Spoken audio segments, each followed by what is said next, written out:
Vision is all about who you've decided to be, as if you had a magic wand that you could wave over your life, that you could actually be and do and have everything that's important to you, where you could be fulfilled and you could be in rich relationships and you could be abundant, attracting wealth and all the great things that we all want in life. You know, you can start your, if you will, your path at a very early age or start it much later in life. I don't think it really matters when you start. But I think what you should trying to be thinking about and looking for is something you just love to do. Something that really gives you energy.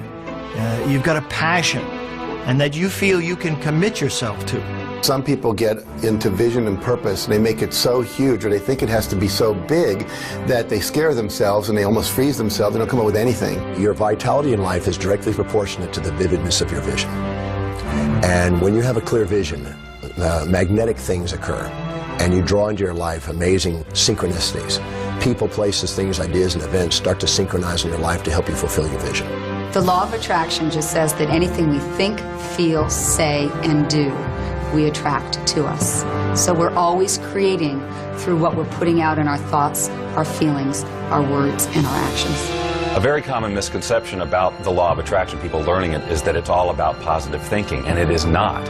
Positive thinking is obviously, probably more beneficial than negative thinking, sustained negative thinking.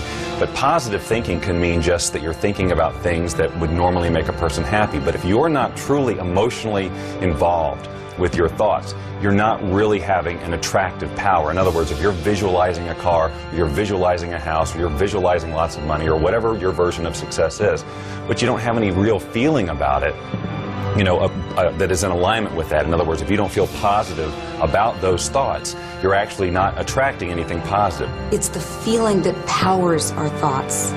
The Institute of Heart Math, which is the most widely recognized research institute on the heart, has shown that our hearts have an energy field around them that's 5,000 times more powerful than our brains.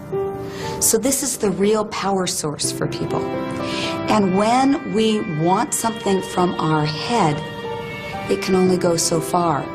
But when we power it with the feeling in our heart, the feeling of knowing that I can get it, the feeling of love behind that thought, then we are moved to the inspired action that will bring us what it is we're wanting. Anytime we set goals that are not congruent with our highest values, we're going to tend to not stay focused on them. We're going to keep going back to what's truly important to us.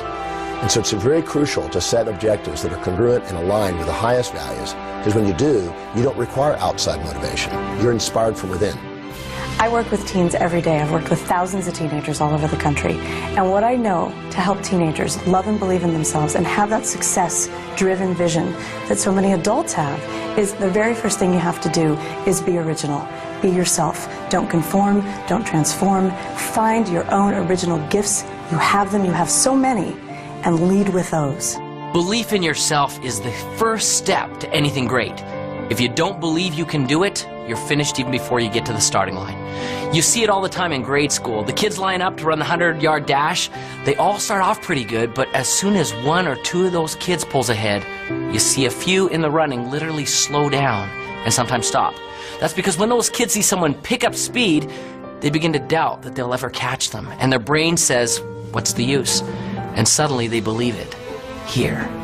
And everything slows down. I started out in a life of welfare and poverty and became the 25th wealthiest person in America. That would be an extreme that most people can't even comprehend, let alone relate to.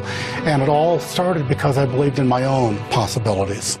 Whatever we believe, we become. I don't really think we know what we're capable of. There's incredible potential in all of us. And I mean in all of us, not some of us, all of us.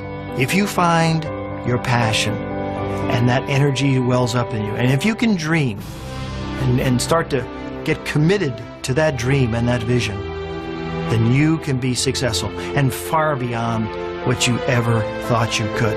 It is okay to believe in yourself. Start now. Start today. You are the greatest you that will ever be.